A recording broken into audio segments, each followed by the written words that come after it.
আমেরিকায় নভেম্বর মাসে mid term নির্বাচন, আর এই নির্বাচন ইসরায়েলের পতনের জন্য অত্যন্ত গুরুত্বপূর্ণ। অপরদিকে আমেরিকায় রেজিম চেঞ্জ, আমেরিকা এবং ইসরায়েল মিলিতভাবে যখন ইরানের শাসককে বদলাতে চেয়েছিল, পক্ষান্তরে এই নভেম্বর মাসের নির্বাচনে আমেরিকায় রেজিম চেঞ্জ হতে যাচ্ছে, ইরানের বিজয় হতে চলেছে আমেরিকার মাটিতে।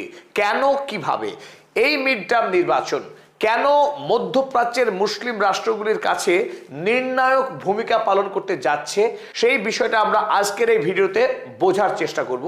এবং মোস্ট ইম্পর্টেন্টলি যে বিষয়টা, এবারের আমেরিকার নির্বাচন আর 5টা নির্বাচনের থেকে একেবারে আলাদা।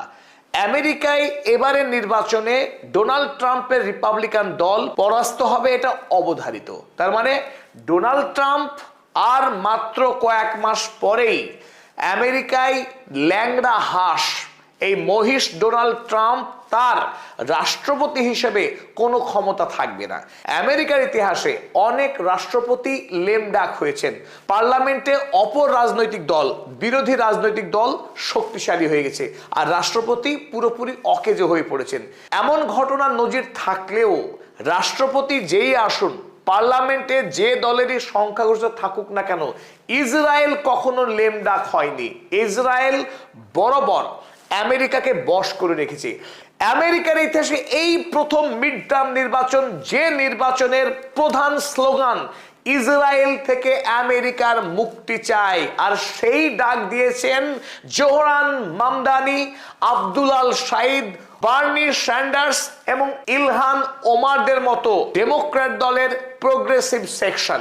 আর এদের হাতেই বর্তমানে আমেরিকার তরুণ প্রজন্মের ভোটারদের ভরসা। তাই আমেরিকায় এই মিড টার্ম নির্বাচন, আগামী দিনে আমেরিকার বিদেশ নীতি কি হবে, ইসরায়েলের সঙ্গে আমেরিকার সম্পর্ক কোন জায়গায় গিয়ে দাঁড়াবে, আমেরিকা যুক্তরাষ্ট্র আগামী দিনে আর ইসরায়েলকে টাকা এবং অস্ত্র পাঠাবে কিনা, ইরান যুদ্ধ আর কন্টিনিউ হবে না থেমে যাবে, এই সমস্ত গুরুত্বপূর্ণ বিষয়গুলো ঠিক হবে এই মিড টার্ম নির্বাচনের মাধ্যমে। তাই এতদিন ধরে আমেরিকা বিশ্বব্যাপী যে সাম্রাজ্যবাদ এবং শোষণের নীতি অনুসরণ করে আসছিল, সেই নীতির বিরুদ্ধে রুখে দাঁড়িয়েছেন সোশ্যালিস্ট জোহরান মামদানিরা, যারা আমেরিকার সমাজের সাম্যবাদের কথা বলে গরিব সাধারণ খেটে খাওয়া মানুষের অধিকারের প্রশ্নে, আব্দুল আল শাহিদ যখন বলছেন মেডিকেয়ার ফর অল, প্রত্যেক মার্কিন নাগরিকের জন্য সরকারি চিকিৎসা চাই, এই দাবিকে সামনে নিয়ে যখন নভেম্বর মাসের নির্বাচনের পথে এগোচ্ছে জোহরান মামদানিরা, ঝাঁকে ঝাঁকে মানুষ, প্রতিদিন নতুন নতুন ভোটার যোগদান করছে এই ডেমোক্রেটিক শিবিরে। তাই নভেম্বর মাসের মিড টার্ম নির্বাচনে আমেরিকায় বিপুলভাবে জয়ী হতে যাচ্ছে ডেমোক্রেটিক দল। আর তার সাথেই এতদিন যা কোনোদিনও হয়নি, আমেরিকার রাজনৈতিক দর্শন, আমেরিকার বিদেশ নীতি, সেই নীতিতে বড় সড়ো পরিবর্তন আসতে চলেছে। চলুন আমরা বিস্তারিতভাবে বুঝে নেওয়ার চেষ্টা করি কেন এই মিড টার্ম নির্বাচনের দিকে আমরা তাকিয়ে আছে গোটা বিশ্ব। শুরুতেই আমি আপনাদেরকে স্বাগত জানাচ্ছি এই আলোচনায়, আপনাদের বন্ধু অধ্যাপক আব্দুল হালিম। চলুন শুরু করি। চলুন আলোচনার শুরুতেই আমরা বুঝে নেওয়ার চেষ্টা করি কেন এই নির্বাচনকে মিড টার্ম নির্বাচন বলা হচ্ছে। মিড টার্ম নির্বাচন এই কারণেই, আমেরিকায় একজন রাষ্ট্রপতি 4 বছরের জন্য নির্বাচিত হন, আর যখন একজন রাষ্ট্রপতির মেয়াদকাল 2 বছর পূর্ণ করেন, সেই সময়ে একটি বড়সড় পার্লামেন্টারি নির্বাচন হয়। রাষ্ট্রপতি নির্বাচন হন পৃথক একটি ভিন্ন নির্বাচনের মাধ্যমে। অন্যদিকে আমেরিকার যে পার্লামেন্ট, সেই পার্লামেন্টে প্রতি 2 বছর অন্তর বড় একটা নির্বাচন হয়। এই নির্বাচনে যদি দেশের রাষ্ট্রপতি যে রাজনৈতিক দলের, অন্য রাজনৈতিক দল যদি ক্ষমতায় চলে আসে, সেই ক্ষেত্রে রাষ্ট্রপতির ক্ষমতা যায় কমে। ধরুন বর্তমানে আমেরিকার রাষ্ট্রপতি হলেন ডোনাল্ড ট্রাম্প, তার দলের নাম রিপাবলিকান। এই 2 বছর অনায়াসে সংসার চালাচ্ছেন ডোনাল্ড ট্রাম্প, কারণ তিনিও রিপাবলিকান দলের। ওদিকে আমেরিকার পার্লামেন্ট, সেনেট এবং হাউস অফ রিপ্রেজেন্টেটিভ, দুটি কক্ষেই রিপাবলিকান দলের সংখ্যাগরিষ্ঠতা আছে। তাই তার কাজ করা এখন অনেক সুবিধে।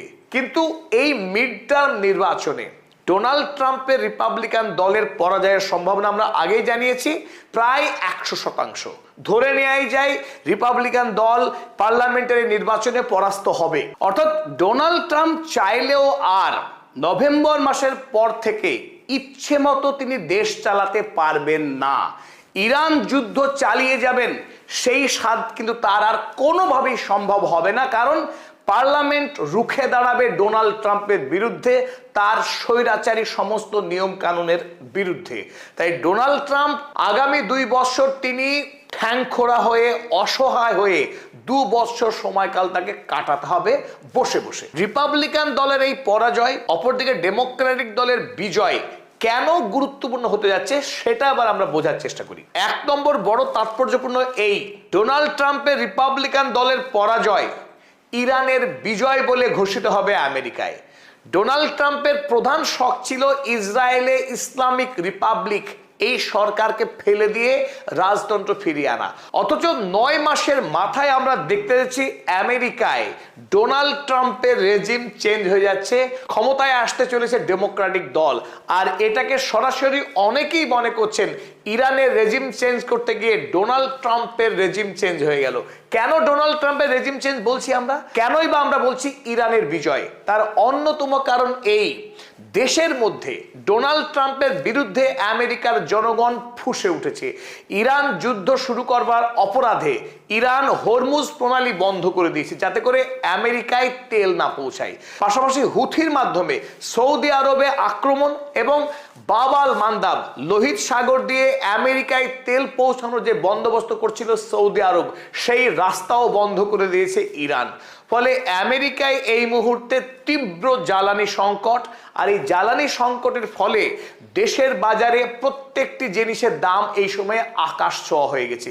যারা সাধারণ মানুষ, যারা খেটে খায়, সেই সমস্ত মানুষদের বাড়িতে এই মুহূর্তে উনুন জ্বলছে না, এমন করুণ অবস্থায় আমেরিকার গরিব মানুষদের। তাই ইরান যুদ্ধ আমেরিকার জন্য যে একটা সর্বনাশার সিদ্ধান্ত, ওদিকে আমেরিকা সরকারের বিপুল পরিমাণে টাকা ব্যয় হয়ে গেছে ইরান যুদ্ধ করতে গিয়ে, সৈনিকের মৃত্যু হয়েছে, আমেরিকার যে মার্কিন ঘাঁটিগুলো সেই মার্কিন ঘাঁটিগুলো ধ্বংস হয়েছে এবং অস্ত্রের ভান্ডারও ফুরিয়ে এসছে।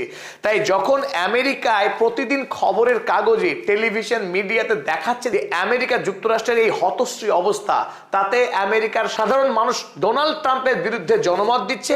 অপরদিকে ডেমোক্র্যাট দলের জোহরান মামদানিদের ফ্যান হয়ে যাচ্ছে, কারণ জোহরান মামদানির রাস্তায় দাঁড়িয়ে বলছে আমরা ইরান যুদ্ধের বিরুদ্ধে, আমেরিকা বিদেশ মাটিতে যুদ্ধ করুক